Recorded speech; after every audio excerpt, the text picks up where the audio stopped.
If someone had asked me or told me that, something really big is going to happen, your life is going to change totally, you're going to end up in a wheelchair, I would have been like, that's the end of the world. That's the worst thing that could happen. That ending in wheelchair or losing your sight were probably the two things that I would have said would have been the worst things that I could imagine happening to me. And then one of those happened. Let my honesty spill out through the pages. You're listening to Escaping the Rat Race. I'm your host, Amy Leo, a singer-songwriter and mental health educator. And our show is all about questioning the status quo and pushing the boundaries into what's possible for human beings and not probable. So tune in and get ready to escape the rat race, not only the monotonous 9-to-5 work grind, but also that incessant internal mental chatter that prevents most of us humans from experiencing more joy, peace, clarity, and freedom. Good morning, good afternoon, or good evening, depending on wherever you find yourself in the world today. My name is Amy Leo. When this episode airs, I will be in sunny Cancun, Mexico, hopefully clearing up this spring cold that I've got going on. My guest today is from a country very near and dear to my heart these days because my in-laws are Finnish. So we have guest speaker Niko Leppänen today, and he's going to be speaking with us about the incredible resilience that human beings really do have accessible to them. So Niko has a really inspiring true story, and I can't wait for him to share what he's seen about being human with us today. So with that, I'm going to kind of give you control of the mic, Niko. It's all about you. But my first question is this. Do you think human beings underestimate themselves? Well, hello. This is Niko here, and thank you, Amy, for inviting me to this interview. And I was very happy to hear from you that you wanted to interview me, and I've been looking forward to this. And hopefully I have something interesting to share to the people. And yeah, this is that's a very interesting question. I'm going to give a little bit of context and talk a little bit about my background, and then kind of tie it to what you just asked. So I was like you mentioned, I live in Finland. I was born in Finland, and I had a pretty normal childhood, if you can say that. I was always into sports. I played football. That's soccer, if you're from the States. I played ice hockey, all sort of things. I was involved in all sort of different sports. And when I was 16 years old, I got ill. I got this autoimmune disease, which did some damage in my spinal cord, inside my spinal cord. And the result of that was that I got paralyzed. And ever since that, for the past 11 years, I've been in wheelchair. And the interesting thing is that if someone asked me that question before that, okay, I was 16 years old, so I would have been like, my reaction would have been like, why are you asking me this? I have no idea. Yeah. But if I think about the situation I was in, if someone had asked me or told me that, something really big is going to happen, your life is going to change totally, you're going to end up in a wheelchair, I would have been like, that's the end of the world. That's the worst thing that could happen. That ending in wheelchair or losing your sight were probably the two things that I would have said would have been the worst things that I could imagine happening to me. And then one of those happened. And what I've really come to see is that through the process, it really was a process. There's the process of overcoming it or adapting to a new life physically. So there's things that I wasn't able to do anymore, and I had to do things differently, and I have to adapt to life from a wheelchair, going around in a wheelchair. So there was all sort of things that I had to learn and kind of find out about how can I become independent. But then there was also the mental side, the mental process, and that's the resilience part. And what I really come to see, or what happened to me, was that I surprised myself. I really did. I was able to stay, I guess I would say at the time I would have said that I was able to stay optimistic and hopeful, and kind of see the bright light of everything that happened. And what I see now from where I'm right now, I can really see that was just something that's very natural, something that we are born with, resilience, something we are born with, and that that's very natural state for us when we are young children. And then it may kind of get lost a little bit. We may lose sight of it. And then when something like this happens, it can trigger that again. And I guess that happened to me, that innate resilience kind of came to the surface and helped me overcome what had happened and continue my life in those given the change that happened. So even though I ended up in a wheelchair and in a way everything was different, still I was able to mentally balance back. And that's now I would say that's a result of that innate resilience.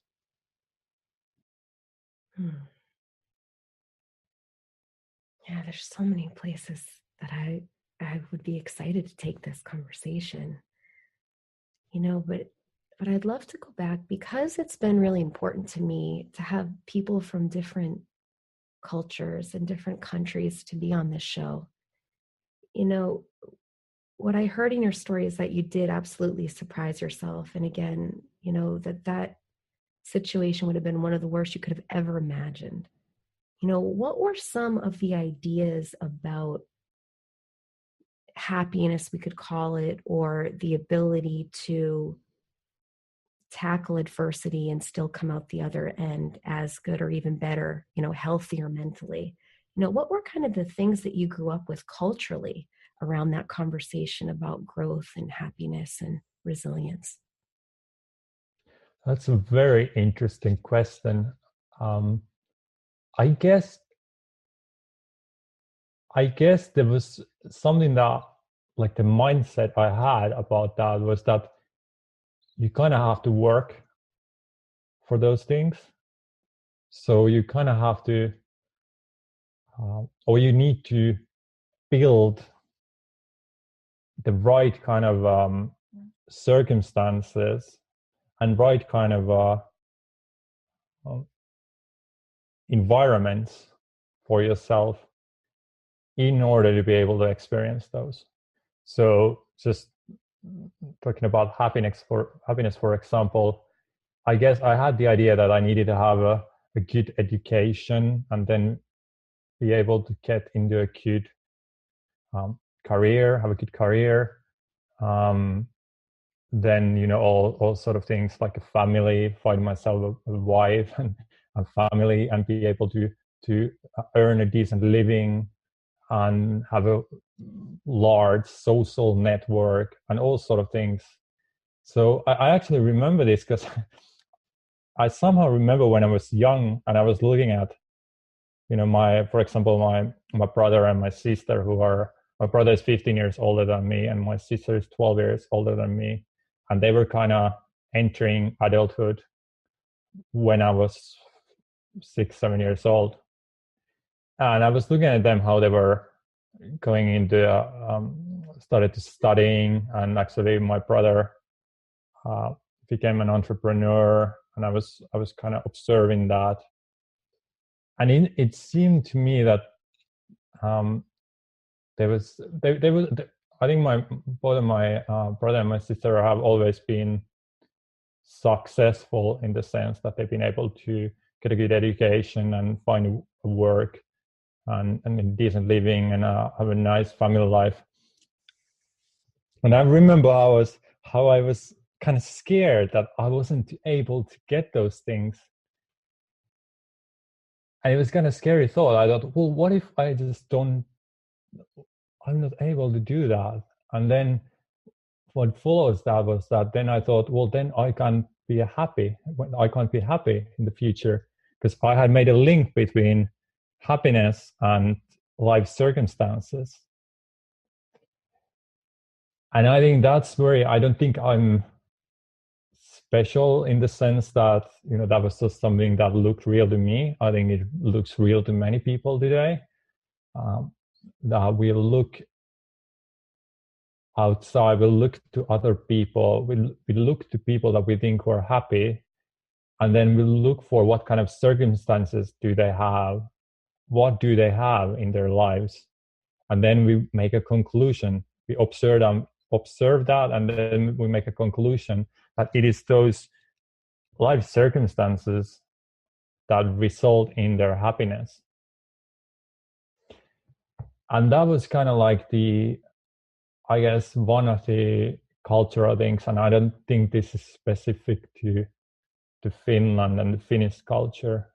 There are some certain things that we can say that are typical to Finnish people. Like, I guess every country has those, every nation has those.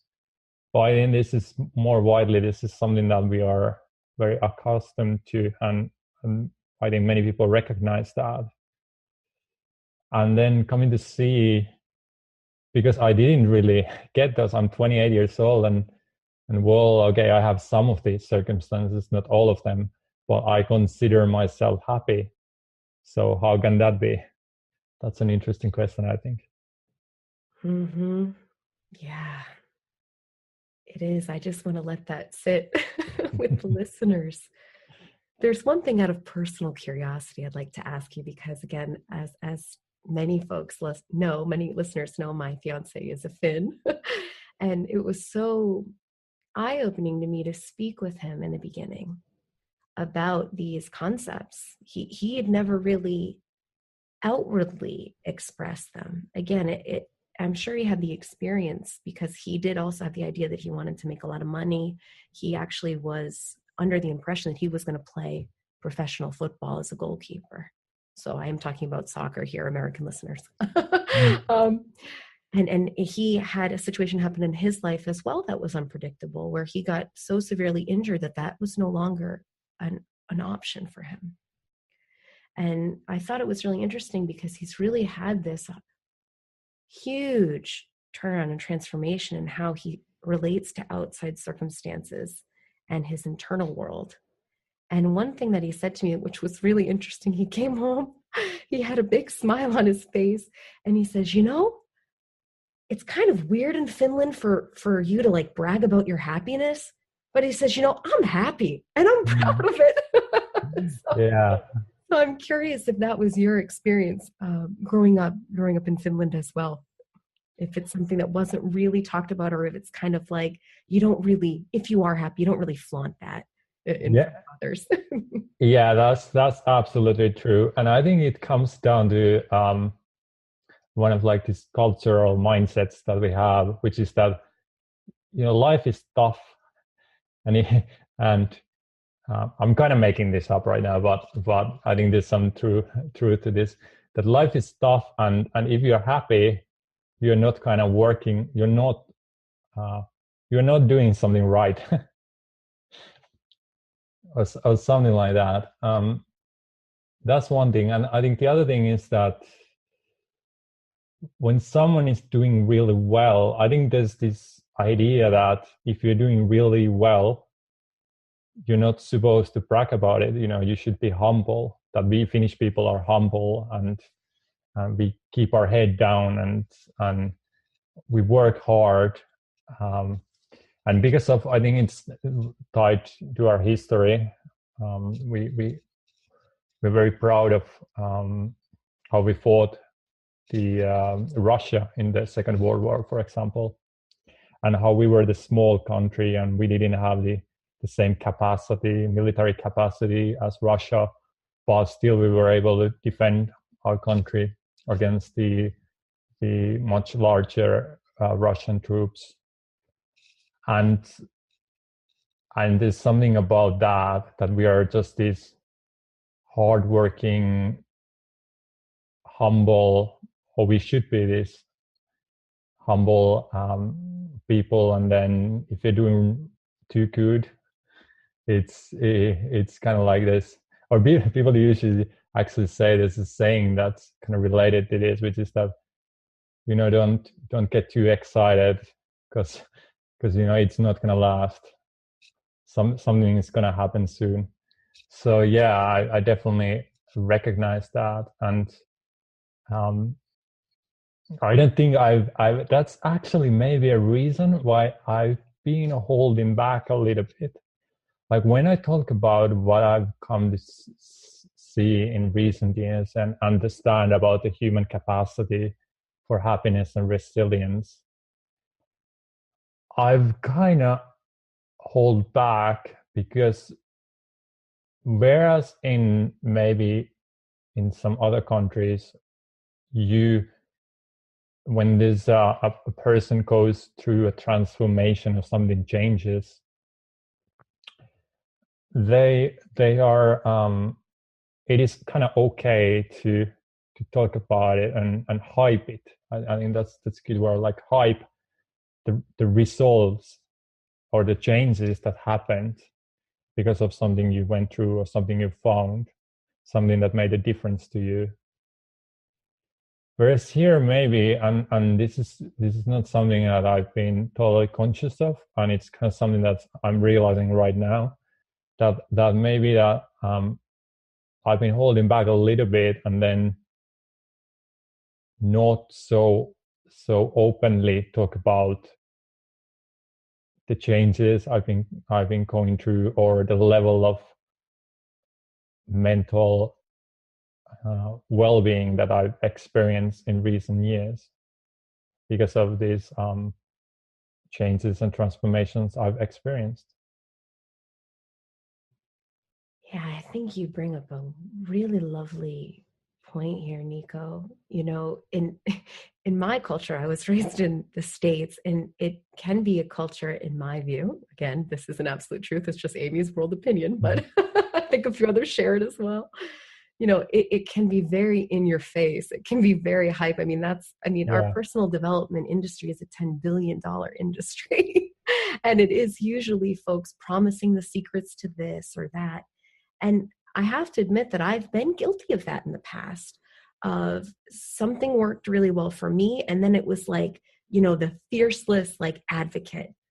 And what I've seen about that is that actually, when I approach it more from a centered place, when it has more of a softness to it, when I'm coming from that place, not to try to make myself feel better or look better than others, but to come from a place of real truth, it's amazing what can happen there, because I also worked in the mental health profession, Niko, as a counselor for many years. And of course, it's so focused on diagnosing, and then you create a plan of action, and then you tell the client what they should or shouldn't do. Again, this very outside in, quote unquote, what we would call model, where someone other than the person is kind of dictating the parameters with which they should live. First off, that change never really lasts. That's what I found. Yeah. And second, it's amazing how contagious it can be for someone to just be in their own well-being. So even if maybe you haven't been outwardly expressing it as much as you maybe could have, Niko, right? But you're a living example of that. And I can really get that, even the presence with which you bring to the radio show today. So I think that's something to bring up that's important for people, that there's no right or wrong way to show up in the world.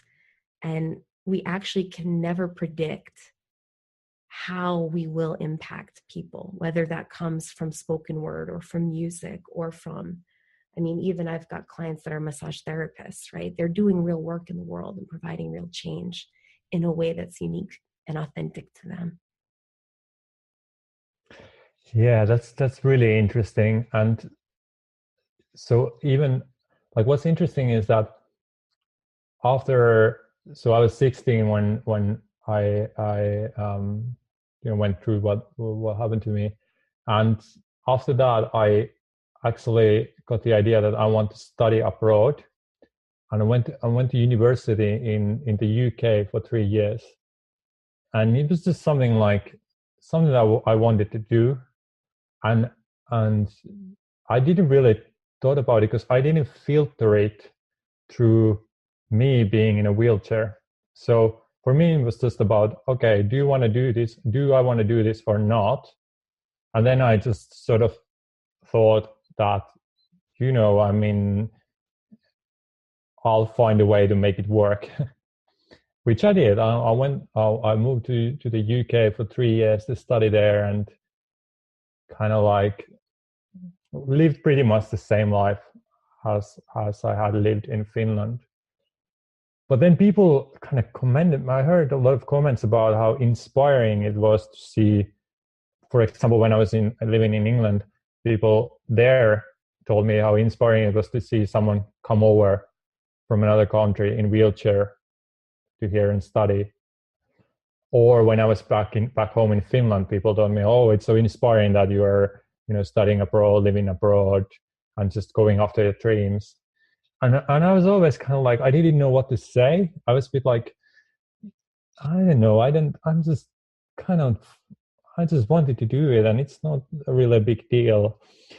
But others found it inspiring, and maybe it inspired them to do something else. So what I come to realize is that it's usually when we try to be inspiring, we are really not. And when we're just ourselves and doing what kind of makes sense to us. And the other thing is, this other thing, I've organized 2 conferences here in Helsinki. And that's another area where people tell me how it's kind of inspiring or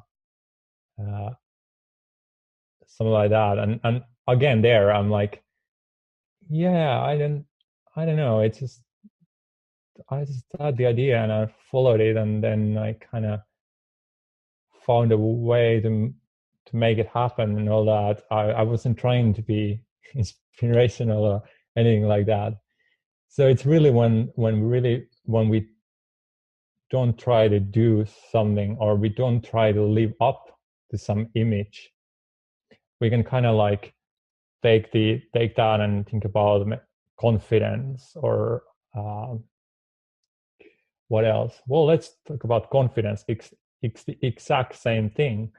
That really when people just do what makes sense to them in the moment and they are just immersed into doing, they're confident. That's how other people see them. But then when we try to be confident, we try to look confident, that's really when we are not. That's really when we don't come across as confident. So it's an interesting paradox that when you adjust yourself and you do what makes sense to you, you reflect all sort of qualities that we admire in people. And then when you try to look certain way or sound certain way or come across certain way, you really don't. I love that you're bringing that up, Niko. I think that what's so curious to me is that the assumption underneath that is that we're not good enough the way we are. And I find that so fascinating because real pain, suffering comes from that place. I've spoken with hundreds and hundreds of people now in my travels and in my professional career.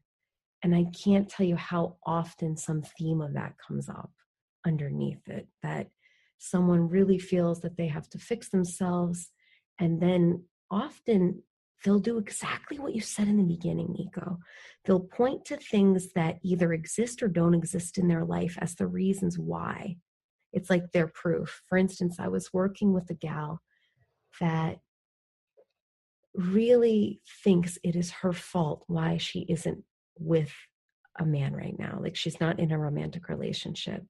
She really thinks there's something fundamentally wrong with her. It's because she's always gets so anxious. And then, I mean, I'm sure when you speak to people too, Niko, I mean, we all do this.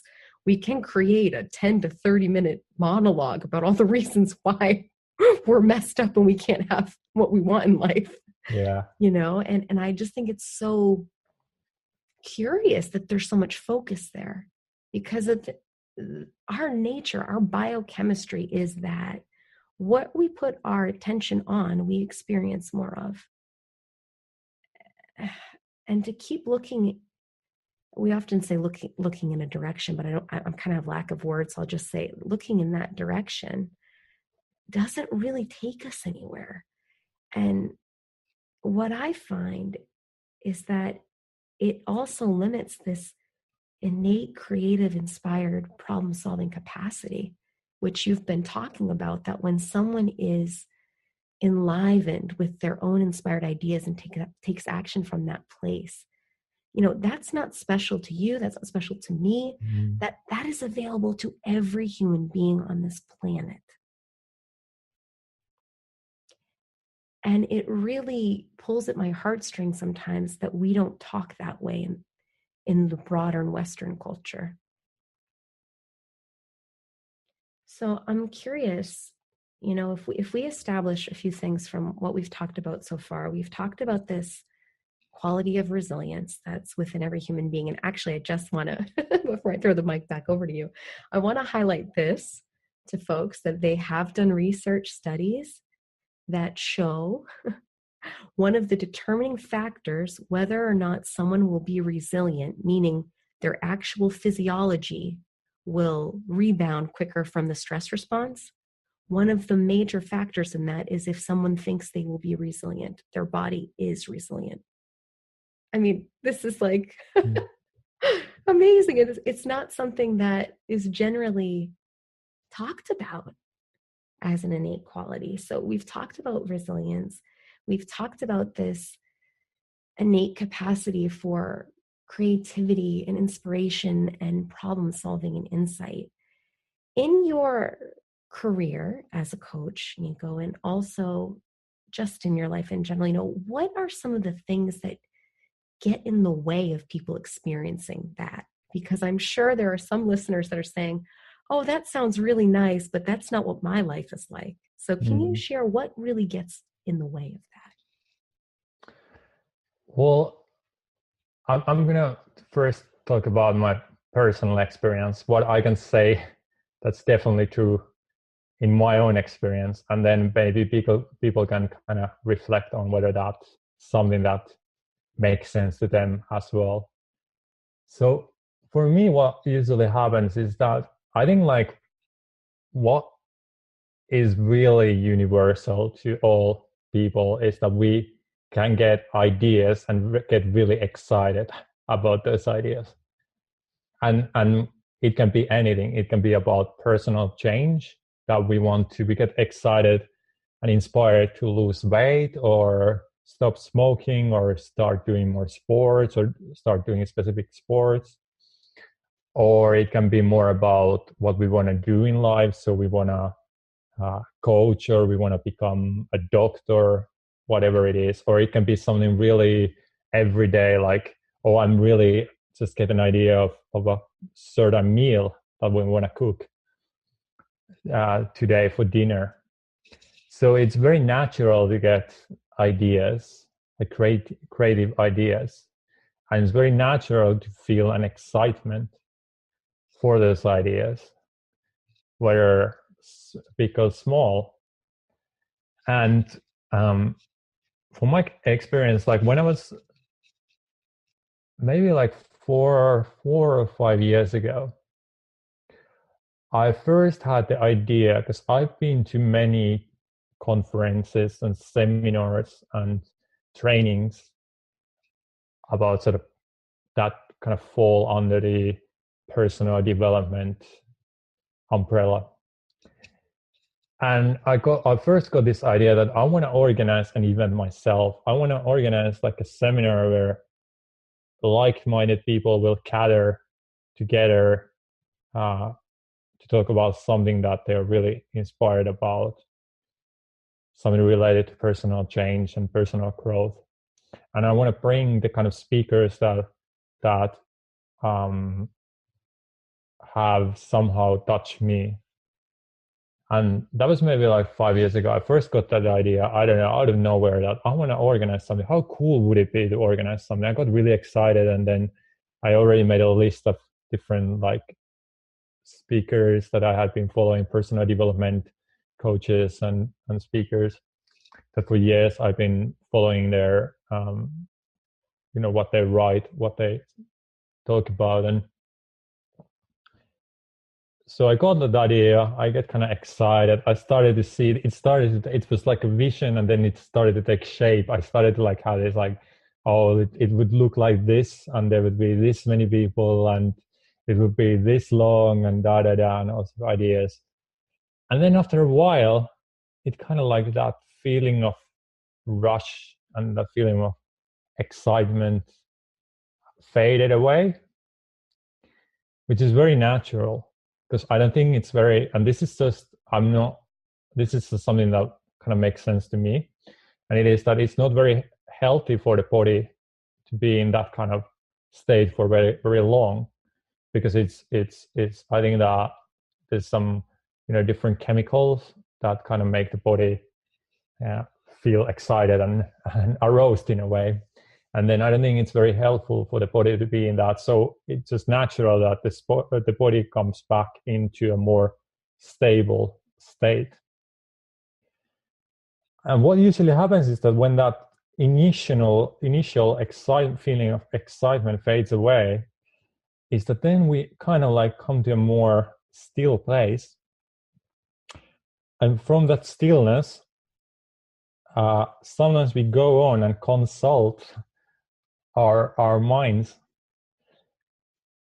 which is like our personal minds, and we kind of ask ourselves, well, can we really do this, or is this really something that we can make happen, or do we really want to do this?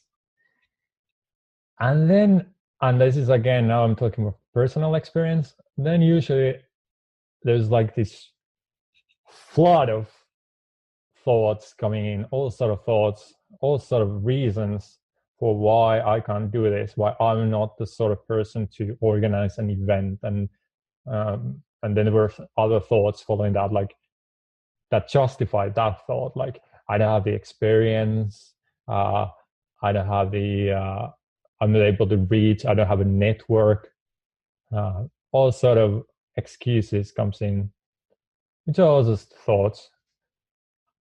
And then for whatever reason, there's two options. Either we start to listen to those thoughts and take them seriously, or we don't. If we don't, we usually find out that after a while, the flood stops. There's again we come back to that more neutral space. And from there, again, we can see maybe when that sort of flood of insecure thoughts goes away, we may see again new opportunities or new but just ideas start to come us for how we can do this. Well, if we start to listen to them, we kind of go into this spiral and we kind of get stuck in this. It's like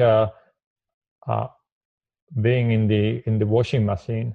So you start to go round and round and round, and you just start to feel worse and worse, more insecure, and then after a while, it just kind of say to yourself, okay, I'm not gonna do it, and that usually is the end of it. Like you come to the conclusion, okay, I'm not gonna do it, I'm not gonna follow this idea, and that often seems to stop the thoughts, but it also kind of stops the creative flow. So that's what I've found in recent years, and with my work with clients, is that helping them see that it's just something that's very natural. It's natural to get ideas. It's natural to get excited and inspired. It's also natural that it goes away. It's totally natural that we start to doubt ourselves and what we can do. But kind of behind that, we always kind of come back. So we go kind of over and we go under this kind of more neutral space. But we always come back to it. And then from that space, it's clearer for us whether we really want to follow those ideas or not. And sometimes what may happen is that we get an idea, we get excited, and then we come back to that more neutral space and we kind of realize from there that, maybe the timing is not right now. And then we decide not to follow that. But the decision is made from a different place, with a different, from a different level of seeing, so to say. So there's a feeling of certainty and kind of like, it's just like very obvious that, okay, that wasn't an idea to follow. That wasn't the right idea for me right now. It doesn't come from the state of inner insecurity and kind of like even panic. It can be a panic sometimes, like, oh, am I really going to do this? So that's kind of what I've come to see, and where I try to point myself is to wait. So the ideas come, and then I can just wait. Usually there's time to wait until I'm kind of like back to that more neutral space, and then I can see whether that's something I really want to do or not. And that's also something that I want to help my clients to see, that from there's a place where we know whether we really want to do something or not, and we always come back to that.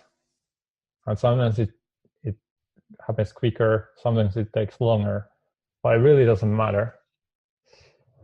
So yeah, that's what I've come to see about that.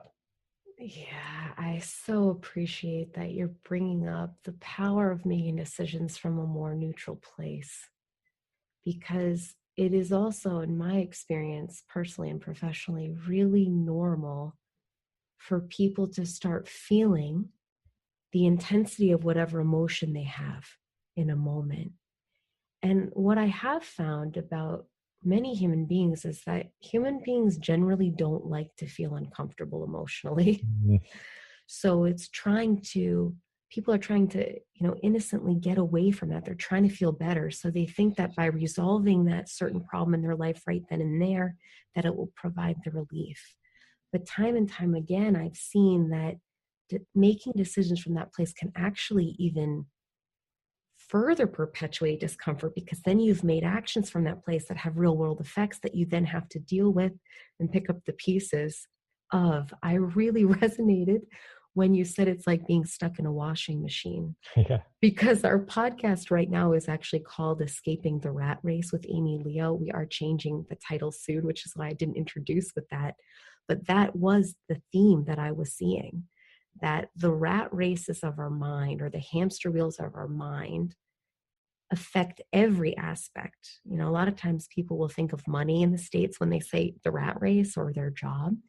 But what I saw at a really young age is that even people that quote unquote have it all, if they don't have a sense of internal well-being or internal peace or well-being, and I'm not talking about like the same thing as people being fakely happy all the time and smiling and saying positive affirmations.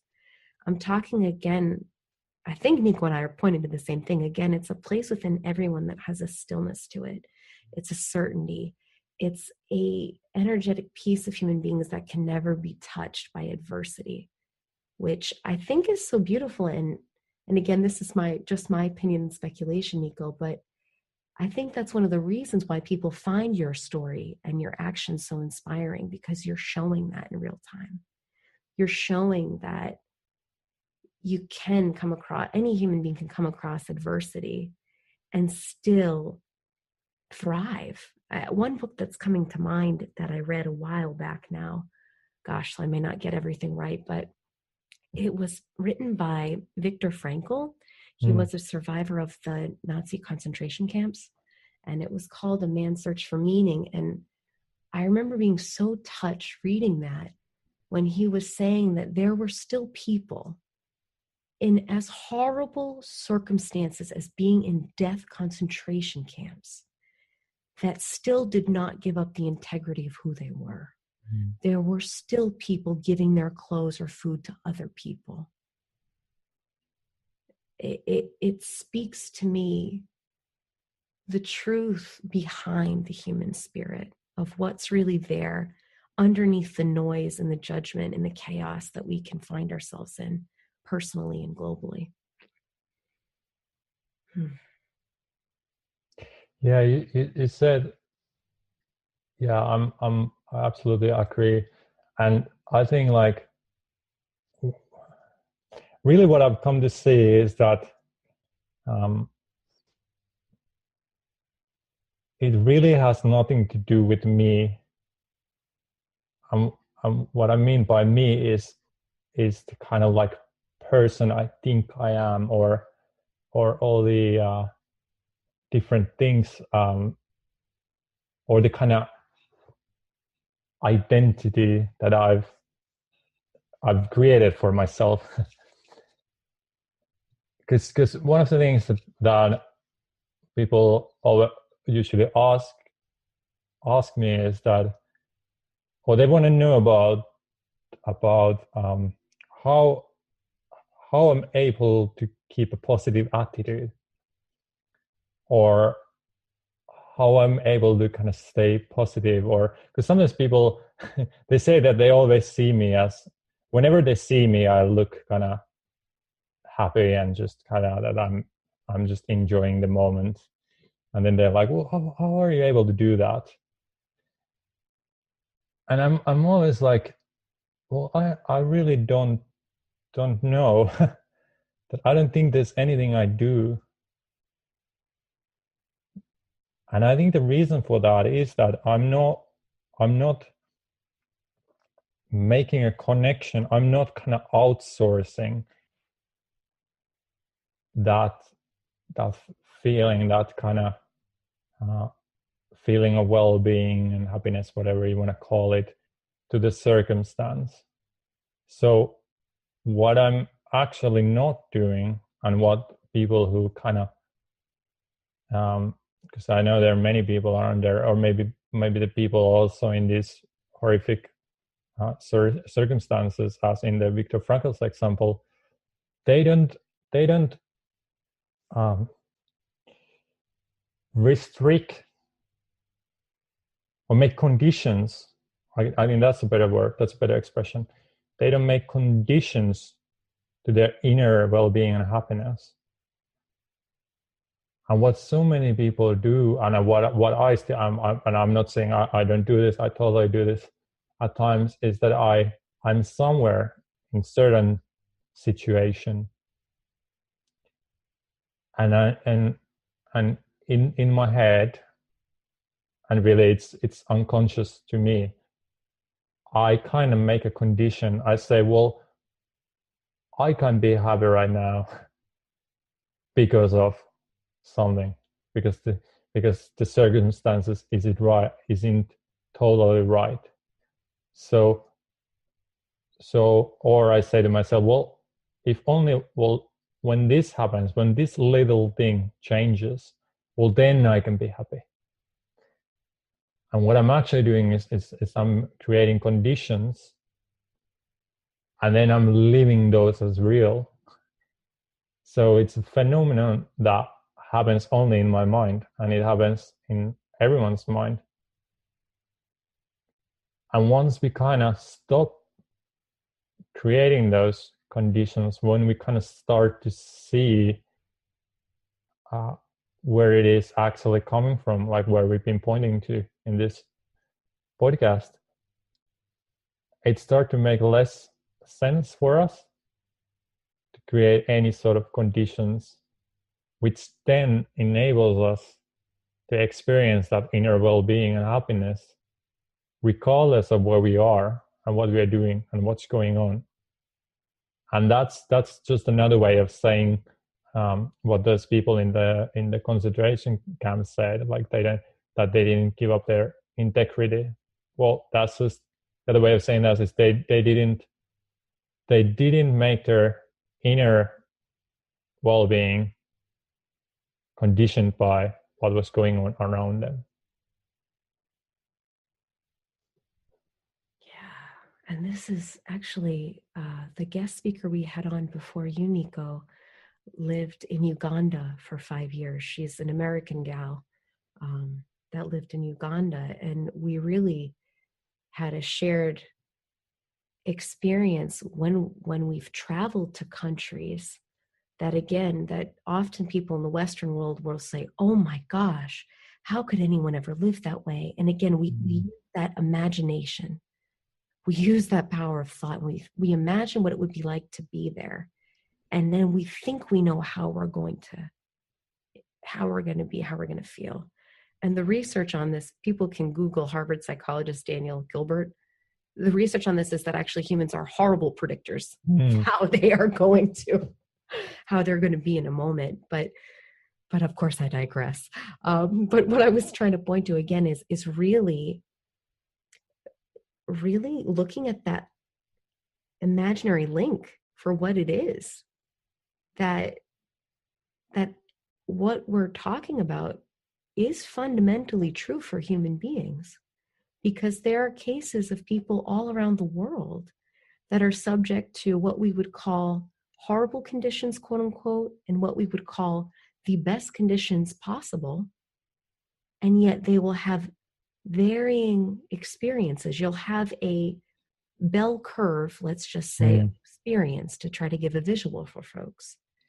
You know, that was one thing in psychology when I was being trained that didn't make sense to me. They kept saying that it was about people's environment. And yet I was reading stories of people like Oprah, who for all intents and purposes had a very difficult upbringing with lots of abuse. And yet she became one of the wealthiest, most successful women in my country, and maybe even, you know, in the world at certain times. I know she had made quite a bit of money, but it's this piece of really encouraging people to not take our word for it, to really sit back and reflect for themselves and just start to question. It's amazing what can be put in action by just stepping back a little bit and questioning and sitting in a place of a little more humility, dare I say, than we're used to.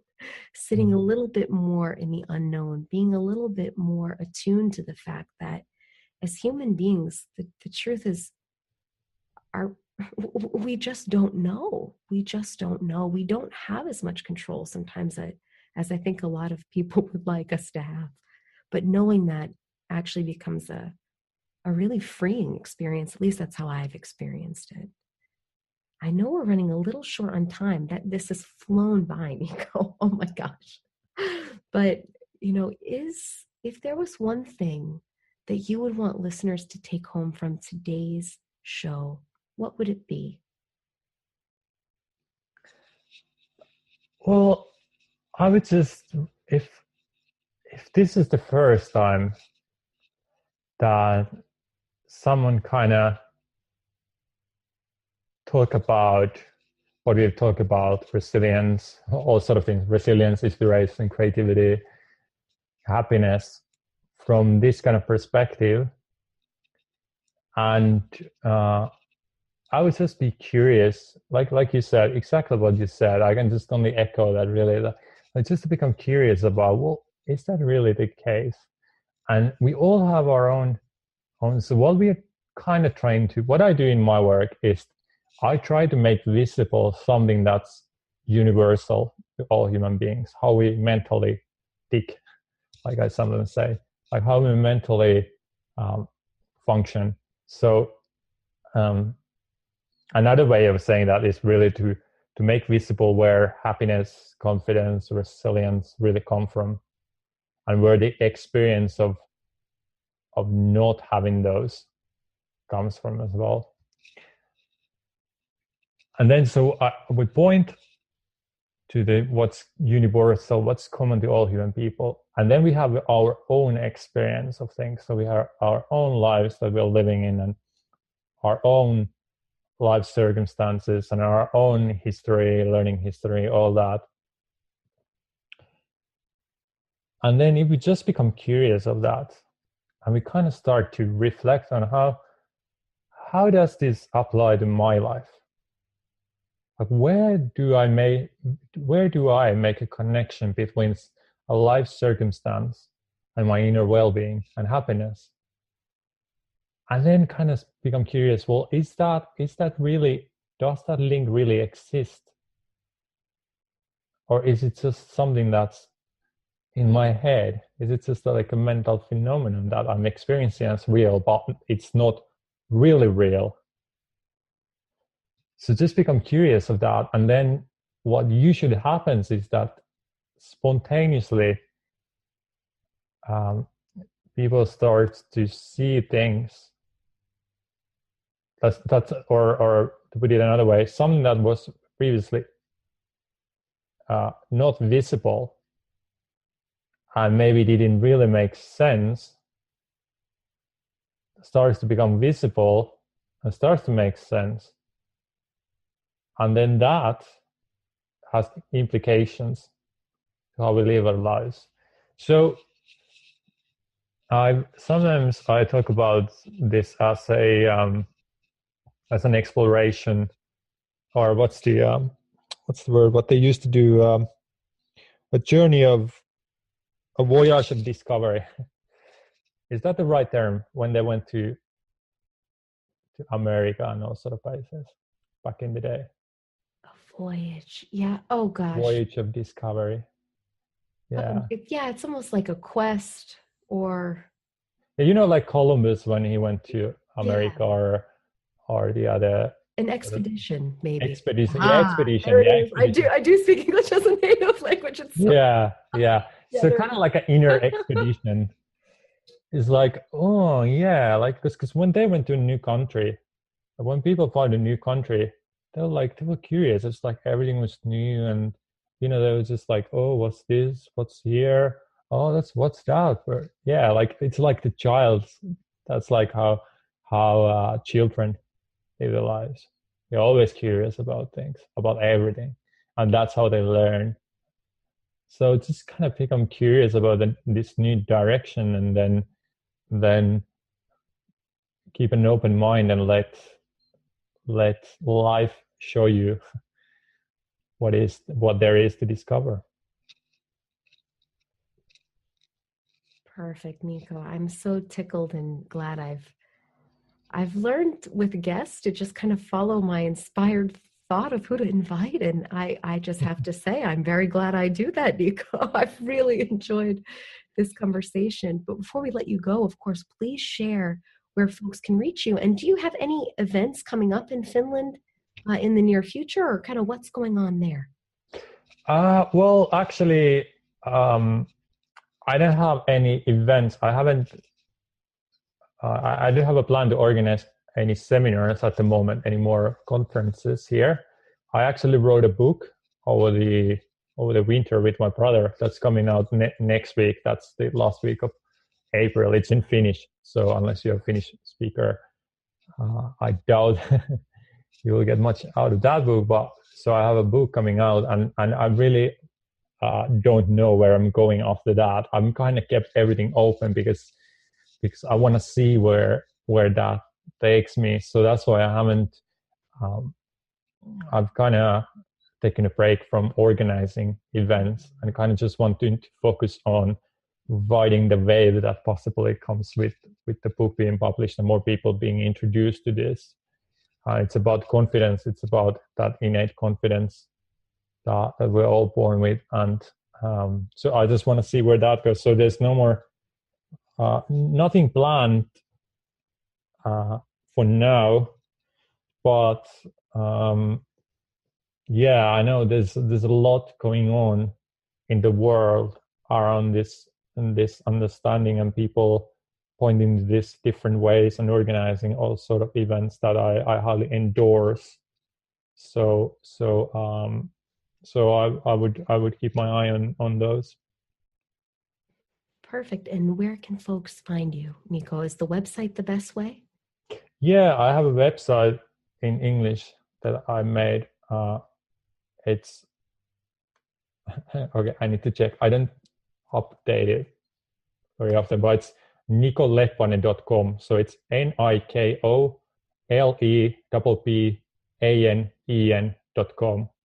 So that's where people can find some information about me, and then there's a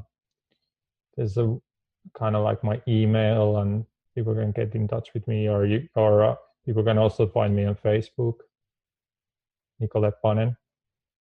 Perfect. And I will put that in the show notes so folks can just click on through if anyone's struggling with writing down correctly Finnish pronunciation. Yeah. I remember I went to my first Finnish class, and of course I know the numbers by ear, but I haven't had to write any of this. And when it came home, it was like a 5-year-old had written it. So like my whole Finnish family was, yeah. He's like, you're so cute. I'm like, oh gosh. But I definitely know quite a few Finns that would definitely be interested in hearing about what you're talking about in their native tongue. So that's so lovely. And we're actually going to be heading back to Finland in June for a little bit. So I'd love, maybe we can even grab a cup of coffee and sure, that would be great. Yeah, just yeah, let me know when you're here, and yeah, sure, absolutely, if I'm just in the country. Perfect. Hey, I love that answer. That's great. That's like how I live my life as well. Even my father doesn't know where I am. What country are you calling from now? But, yeah, that's true, because sometimes I can't promise anything, because I can be wherever. Yeah, fantastic, Niko. Kiitos paljon for coming on. Thank you so much. And it's been a pleasure, and I look forward to seeing how you continue to evolve in sharing your wisdom with others. Thank you so much. Thank you. Bye-bye. Bye. This is Kelly Munster taking over for Amy Leo while she is in sunny Cancun. We are out of time to share another Amy's Real Story today, although Niko's journey certainly meets the qualifications for our real stories. He is showing what is possible for human beings and not probable. Next week, we will be speaking with Winston Wittes about the wonderful world of money. We will be doing an intro on the subject of financial education, and we'll hear some of the things that Winston has learned that has changed his understanding of money and allowed him to achieve greater financial freedom. And if you haven't already, make it brainless and painless. Get all of our episodes delivered to your device. All you have to do is subscribe. In your podcast search engine on iTunes, Google Play, Stitcher, or even YouTube, just type in and search Escaping the Rat Race with Amy Leo, and you will not miss an episode. Until next time, keep rockin'.